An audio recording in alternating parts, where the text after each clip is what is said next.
Welcome to the Big Kickoff Football Show with myself, Roy Shanahan, Mr. David Bugle and Neil Dobbs from thebigkickoff.com. Now, this week, Liverpool, Dave, put in a bid for Federico Chiesa. And you know what? I never even thought about Federico Chiesa. Yeah. Perfect fit for Liverpool. Yeah, but it'll just make it very interesting. Like, it's big bucks. It's 86 million bid has been put in. Apparently it's been rejected, but that's usually how the cat and mouse game goes. 3-2 doesn't go. Does somebody leave? Do rotating three big players like that and Salah, Mane and Chiesa would be tough?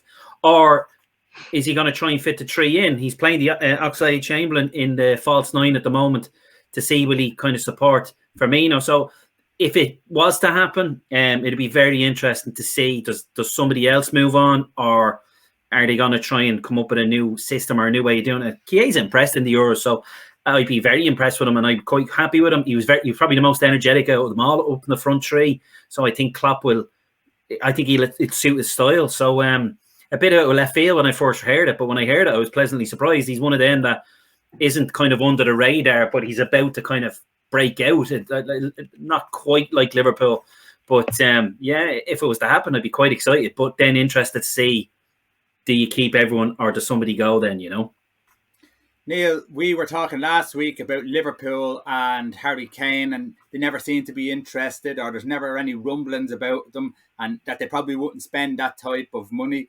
Well, we're kind of wrong here, because they're willing to spend nearly €100 million on Chiesa, and it just shows that Klopp has a little bit of a different outlook than other managers, and Chiesa could fit in that front three.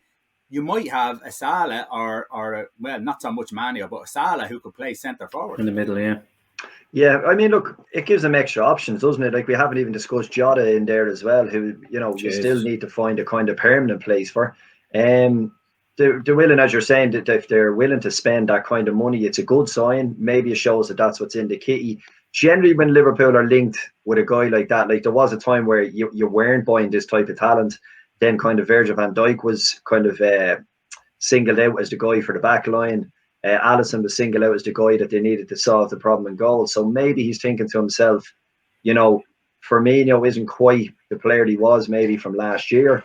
Maybe he doesn't have the faith that he can get back to the level that he was at. And to move, as you said, maybe Mo Salah into a more central role. You could put Chiesa out wide right, I guess, judging from the Euros, as Dave is saying. But yeah. Listen, it could be an exciting sign, and it could be interesting where it goes. Yeah, and Dave, he works hard. He's extremely hard worker, so that fits down Klopps Avenue all day long. No, absolutely. Like, it very much fits the mold. Like, he, as I said, he was the one who had the energy up front and was defending from the front at times. And even when they were kind of their backs to the wall, he still found a little bit more in the tank.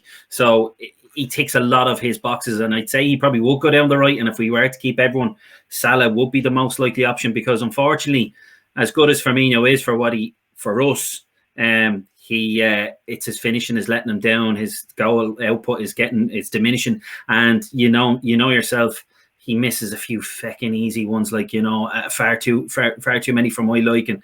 The ice is not in the veins the way the other guys are, so the writing's on the wall potentially by the looks of it.